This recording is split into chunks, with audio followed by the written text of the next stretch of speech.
You know what I hate? You know what I hate a lot? Is when you record a video. You record a video about these two people. Ash and the other Ash now, the new Ash. And you record a video and you're like, oh shoot, I can't wait to put this out there for people to enjoy. It's not that entertaining. I hope it is. But then disaster strikes and the video doesn't come through and then I gotta re-record it. What's up, guys? It's me. Hello, how are you doing?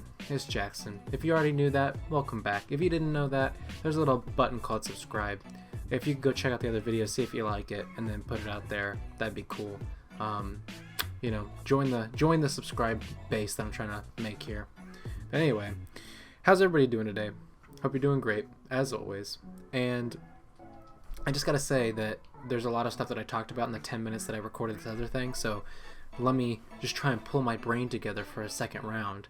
It's like going to a punching bag and realizing that you didn't even punch it. You just swing in the air and you're like, oh, I didn't even do the right thing. Whoops. Let me redo it real quick. But anyway, so today we're talking about Pokemon Journeys. And it really is divided into 3 parts because I watched 3 episodes of the 12-part series. But before we get into that, I think it's important that we talk about the Netflix deal with Nintendo and Pokemon. Is Nintendo still like a property over Pokemon? I assume it is, right? Like it's the biggest company, but also just the Pokemon company is huge now. That's so weird.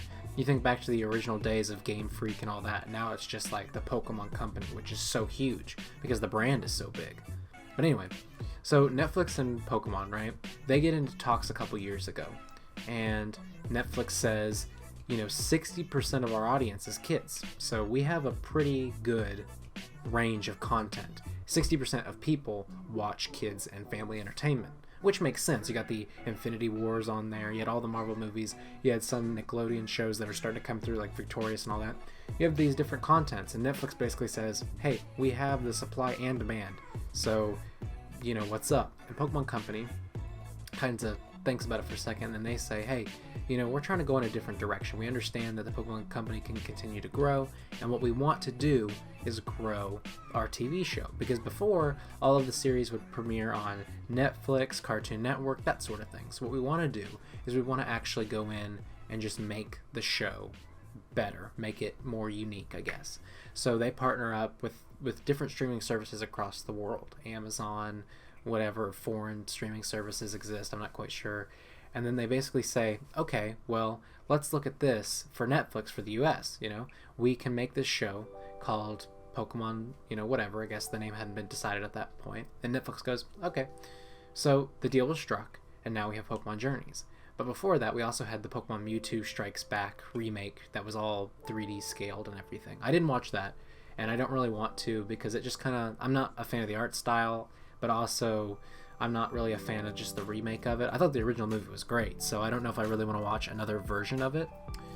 But in terms of this Pokemon Journeys thing, I did want to check it out because it was just so interesting to me that a Pokemon TV show was now an original Netflix series, and they will forever be now. Just like with Power Rangers, how each show comes out on Netflix every year.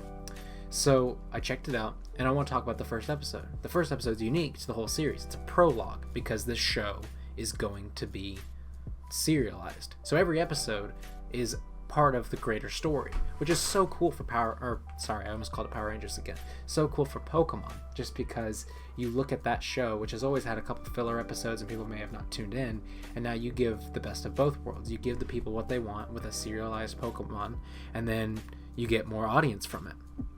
So I gotta say that it so far has worked out for the Pokemon Company with their serialized front. I mean, the 3 episodes that I watched all had good run times. They all felt like good pacing.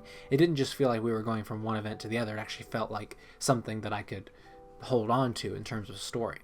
So anyway, this prologue, it starts with Pikachu, but not exactly, because Pikachu isn't around yet. It's actually Pichu, the younger form. So we find out that our creature rather that we've grown up with is now in a Pichu form and is back in time, I guess, with these Kangaskhans, because Pichu didn't have a family, I guess. And so the Kangaskhan's adopt Pichu, and they become like a little bit of a family, except that Pichu starts to notice that since it's not a baby Kangaskhan, and I don't know why they don't add these to the games, but because it's not a baby Kangaskhan, it can't keep like just smooching off of these other, you know, creatures and taking their food, so it decides to leave after months of being a family. But what it learns is that it's so emotional about missing everybody and leaving that's when it evolves, because Pichu has always evolved from emotion, or I guess happiness.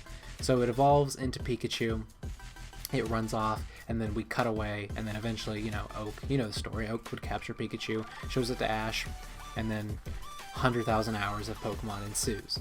So that's the prologue, and you know, we don't get Ash very much in it because he's like 6 at the time or whatever.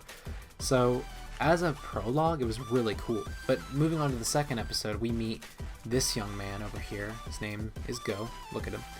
And his whole thing is the idea that he wants to be a Pokemon, not master like Ash, I guess. He just wants to learn more. He wants to be a professor in training, I guess. So he meets Lugia with Ash, and that's how they become friends. And he lives in Vermilion City. And so Ash takes a trip out there, meets the professor, this dude Cerise, which is over here. My finger can't point to it. You know, whatever. And then they start to get along. So Go is his name. And it's very interesting now that Pokemon Company is basically saying that Pokemon Go, the franchise, is basically the forefront of their universe, because, you know, I always thought back in 2016 when it launched, I always thought it was going to be just a side project, a side hustle. But it turns out that none of the other Pokemon games really have like a stance on the Pokemon Company's worldview like this other game does, rather. So you look at Pokemon Go and you look at this show, and then you start to see what they've done to the show. So now it promotes the game that is Pokemon Go. So you have the gym battles, which are, you know, those weird structures that aren't not necessarily just buildings on the ground with people in them. You also have raid battles, which gets a direct shout out in the show when Lugia shows up initially. The main character is just called Go, so you get the chance to actually just have that product placement so people can say Pokemon Go. And you get to team him up with Ash, who, of course, you know, you want to put the biggest character next to potentially an even bigger character. So that all is pretty cool. So yeah, so basically, all of these guys come together, and they just kind of experience this Pokemon world, which is unique to this series because unlike Indigo League, Johto Journeys, any of that kind of stuff, you actually get to see the serialized format and the structured, hey, we're just Professor Aids, Ash can go. So they actually get to just experience the landscape of Pokemon. And what's unique, which I don't know if I'll continue because I don't know if I want to go past these 3 episodes, because it's definitely for kids. Like, it's not, you know, it's not Daredevil or anything, but, you know, it is a good show for people that just want to get nostalgic. They do the original Team Rocket intro, all that kind of stuff. So all in all, the series is pretty good. And so you get to see just the Pokemon in their natural habitats, I guess. It's a Pokemon show. What am I talking about?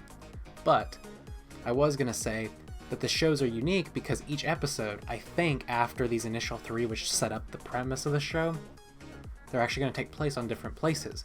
There's an episode where they go to Sinnoh. There's an episode where they're back in Kanto. There's an episode in Johto. So maybe we'll actually get to see some of Ash's history. Maybe we'll get cameos from people. I don't know. Brock could be around here somewhere, I guess. You know, so I guess all of that being said, the Pokemon series, is just continuously growing. And I think they are going in the right direction with this show. So I definitely want to say that if you have been missing Pokemon, which is probably not the case, or if you just want a reminder of what you liked as a kid and it's a fresh spin, I'd say check it out. I'd say definitely experience the newness that is the new Pokemon landscape, and especially if you didn't play Go, or you did play Go especially, I guess. But yeah, that's pretty much what I think about Pokemon Journeys as far as the re-recording goes, as far as I can remember. So, you know, if anything else, just know that Pokemon Journeys is the first step in a Netflix deal with Pokemon. If this goes well, who knows what we'll get. And that's about it. So if you like this video, make sure and hit that like button.